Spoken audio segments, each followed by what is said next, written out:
যুগৰ বলেৰে আমি জানিব পাৰিছোঁ ৰঘুমণি শ্ৰীৰাম চন্দ্ৰই মনুষ্য লীলাৰ অৱসানৰ হেতু কৰিব কৰ্তব্য নিজৰ। প্ৰথমে বিসৰ্জীব দেৱী জানকীক অৰণ্যৰ মাজে সেই সময়ত সেই নিঃসহায় অবলা নাৰীৰ আমিয়েই হম একমাত্ৰ সান্তনা। যাও যাও এবে সীতাৰ শোকাকুল বিভ্ৰান্ত অস্থিৰ মনক সান্তনাৰ বাণীৰে উজ্জীৱিত কৰিবৰ বাবে সংগই প্ৰস্তুত। আৰু তাৰ পাছত আমি ৰামায়ণৰ পৰৱৰ্তী ঘটনাৱলী কৰিম পৰ্যবেক্ষণ।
দাদা 14 বছৰীয়া বনবাসী জীৱন অন্ত পেলাই পুনৰ ৰাজ্যভাৰ শাসনৰ মেলিছো পাতনি। নাজানো ভাইহঁত চিৰপূজ্য পিতৃদেৱৰ দৰে অযোধ্যা শাসন কৰিব পাৰিছেনে নাই। এয়া সম্পূৰ্ণৰূপে নিৰ্ভৰ কৰিব তোমালোক আৰু অযোধ্যাৰ শত শত প্ৰজাগণৰ ওপৰত। দাদা ভাই অযোধ্যাৰ সুসময় গৌৰৱ আজি চতুৰ্দিশে বিয়পি পৰিছে। সঁচা কথা ভাই, তোমাৰ দৰে গুণীজনক ৰজা হিচাপে পাই ধন্য ধন্য আজি এই অযোধ্যাৰ প্ৰজাগণ। দাদা শত ধন্য আমি তোমাৰ ভাতৃগণ। নে কি কোৱা ভাইহঁত? সঁচা দাদা আজি অযোধ্যাৰ প্ৰজাৰ মুখত নাই অলপো দুখৰ চিন প্ৰতি প্ৰজাৰ মুখে মুখে কেৱল তোমাৰেই গুণানুকীৰ্তন সঁচাই সঁচাই গৌৰৱান্বিত আমি তোমাৰ ভাতৃগণ ভাই লক্ষ্মণ ভাই লক্ষ্মণ দাদা কি হল তোমাৰ দাদা লক্ষ্মণ হয় হয় ভয় হয় অ' দাদা ভয় হয় এই চখ গৌৰৱ আৰু কিমান দিন থাকিব লক্ষ্মণ সঘনে কিয় মোৰ কঁপি উঠে মন নাজানো দাদা মই ইয়াৰ কাৰণ লক্ষ্মণ কোনোবাই যেন মোক সৌ সুদূৰৰ পৰা কয় চিঞৰি চিঞৰি লক্ষ্মণ সাৱধান লক্ষ্মণ অযোধ্যাৰ বিপদ আদি নিশ্চয় ওচৰত লক্ষ্মণ নাজানো দাদা কিবা বিপদ হ'ব অযোধ্যা ৰাজ্যত আৰু কিবা হেতু সাৱধান হ'ব লাগে এই ঠাকুৰ লক্ষ্মণ ভাই লক্ষ্মণ দাদা বীৰ তুমি তোমাৰ মুখত এনেকুৱা চঞ্চলতাই শোভা নাপায় লক্ষ্মণ দাদা সঁচা কথা ভাইহঁত দাদা যেতিয়ালৈকে আমাৰ শিৰত পিতৃ মাতৃৰ আশীৰ্বাদ থাকিব হয় দাদা তেতিয়ালৈকে কোনো চিন্তাৰ নেদেখো কাৰণ বাৰু ভাইহঁত দাদা ব'লা আমি এটা খন্তেক কৰোঁগৈ বিশ্ব ব'লা দাদা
নুশুনে এই যদি কলো এই কাপোৰকেইটা ধুব লাগিব কাপোৰ ধোৱাটো বাদে নদীৰ পাৰৰ এলেকাৰ লগত গা ঘেলাই থাকে তই আমি তোক কালি উচিত শিক্ষা দিম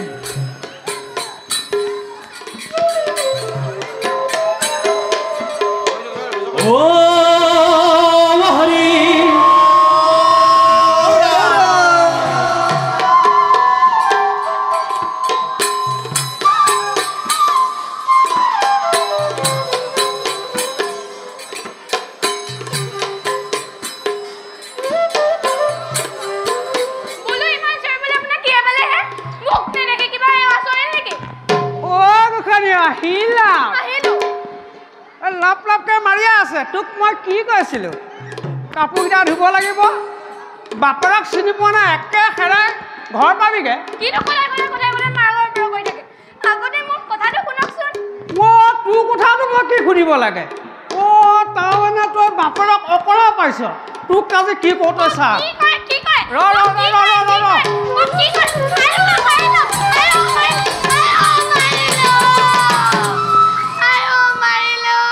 যা বুলিছো নহয় তুৰন্তে যা বাপেৰে মতা গোটাই দিব ঠেঙৰ পৰা ঠেং তুলি খুৱাব তুৰন্তে হ'ব যা যোৱাৰ আগত ক'ব লাগিব মোৰ দুখ কি দুখ এই বুঢ়ী বয়সত পিলিঙা ডেকাৰ লগত যে এই এলেকৰ পেলেকৰ লগত যে লিলিমাই কৰ তাৰপৰা কৈছ কি দুখ কি তুৰন্তে মোৰ ঘৰ বজা ৰ'ব মতাটিৰ মাজতনো কাই থাকিব নালাগে ওচৰ চুবুৰীয়া শুনাব নালাগে মোৰ যদি কিবা ভুল হৈছে ক্ষমা কৰিব তোক ক্ষমা কৰিবলৈ তোৰ লিখা তিৰোতা ৰজা ৰামচন্দ্ৰ পাইছ তুৰন্তে মোৰ ঘৰ বাহিৰ ইমান অপমান শুনাৰ পাছত এইখন ঘৰত আৰু মই এখন টেকো থাকিব নোৱাৰো মই কিনিব পাৰিম এইটো খাটাং কিন্তু মোৰ অন্তঃসুখা ল'ৰা ছোৱালী কি গতি হ'ব ভগিলি বেও ভাগিনি কি চাই আছ মোৰ ল'ৰা ছোৱালী কোপাক চাবি মই আহিলো মোক আকৌ ঘূৰাই আনিবলৈ নাচাব মই আহিলো মই তোক ঘূৰাই আনিবলৈ যাওঁ এবাৰ সেৱন্তে তিৰোতা গ্ৰহণ কৰিবলৈ এই ৰজা ৰামচন্দ্ৰ পাইছ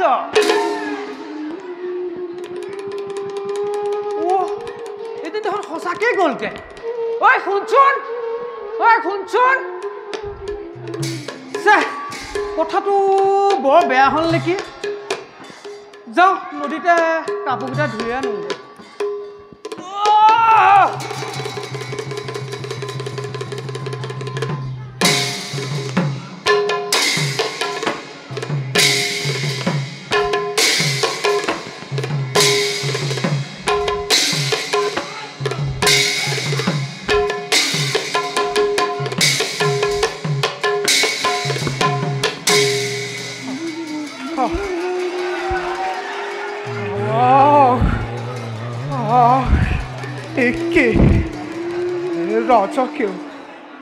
ৰাজকে অপদক কৰিছে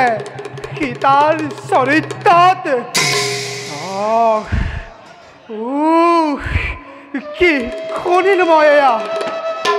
নাই যা এই বিষয়ে ভাইহঁতৰ লগত কৰোঁগৈ আলোচনা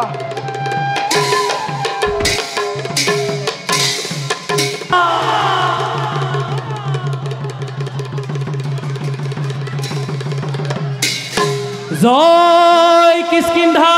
ৰাজনৰ জয় জয় কিষ্কিন্ধা ৰাজনৰ জয় জয় কিষ্কিন্ধা ৰাজনৰ জয় জয় জয়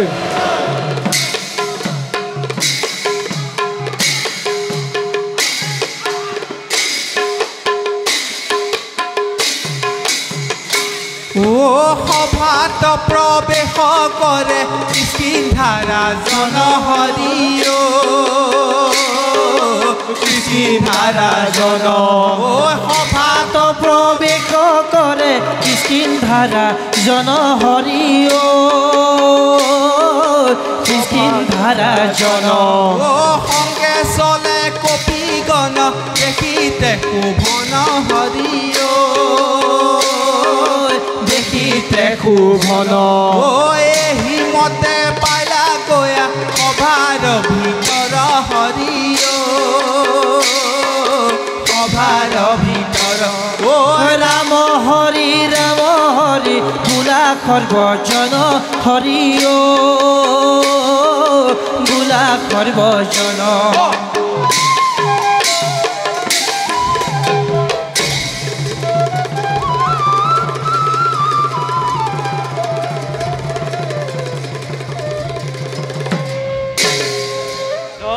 শ্রী রামচন্দর জয় জয় শ্রী রামচন্দর জয় জয় শ্রী রামচন্দর জয় জয় জয়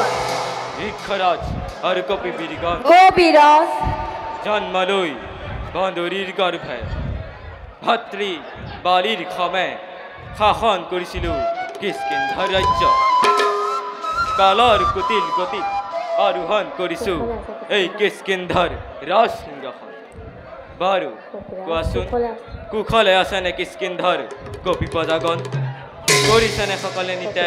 প্ৰভু শ্ৰী ৰামচন্দ্ৰৰ গুণানুকীৰ্তন কবিৰাজ কুশলে আছে কিষ্কিন্ধাৰ যত কপি বজাব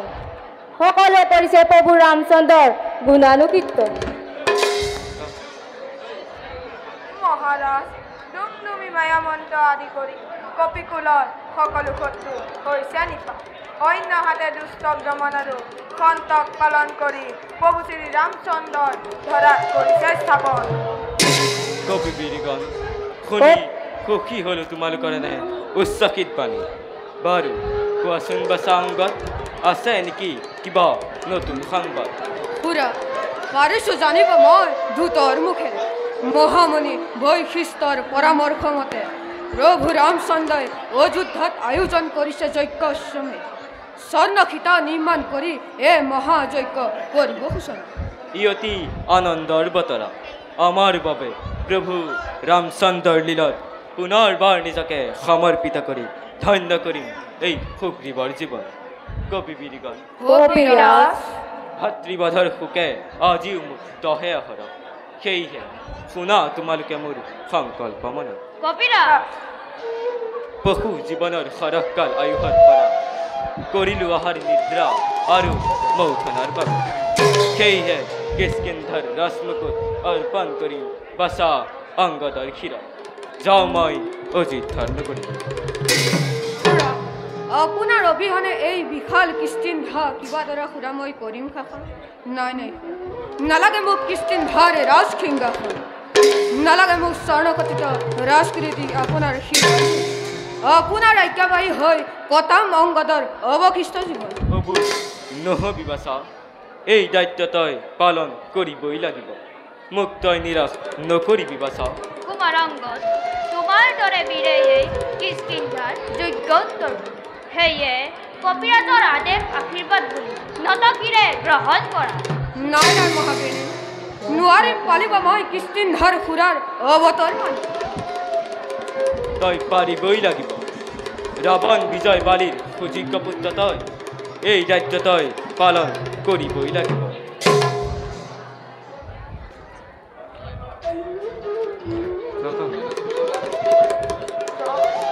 জয় কপিৰাজ অংগদৰ জয় কপিৰাজ অংগদৰ জয় কপিৰাজ অংগদৰ জয় জয় জয় ঋক্ষৰাজ আৰু কপি বীৰগণ কবিৰাজ তোমালোকে প্ৰতিক্ষণতে বাচাক কৰিবা সহায় কবিৰাজ নকৰিব আপুনি কিঞ্চিতো সংশয় অংগদৰ ৰাজ্য অভিষেকৰ এয়াই উপযুক্ত সময় বাচা অংগদ এই ৰাজসিংহাসন আৰোহণ কৰি মুক্তি দে মোক ৰাজকাৰ্যৰ পৰা কৰা সবে জয় ধ্বনি উচ্চস্বৰে জয় কপিৰাজ অংগদৰ জয় কপিৰাজ অংগদৰ জয় কিষ্কিন্ধা ৰাজনৰ আশীৰ্বাদ কৰিব এই দায়িত্ব যাতে মই ভালদৰে পালন কৰিব পাৰোঁ উঠ বচা এতিয়া ব'লা সকলোতে নিজ নিজ কক্ষত কৰোঁগৈ বিশ্ৰাম বলক কপিৰাজ আৰু ময়ো যাওঁ ৰামচন্দ্ৰৰ সেৱাত নিজকে কৰোঁগৈ নিম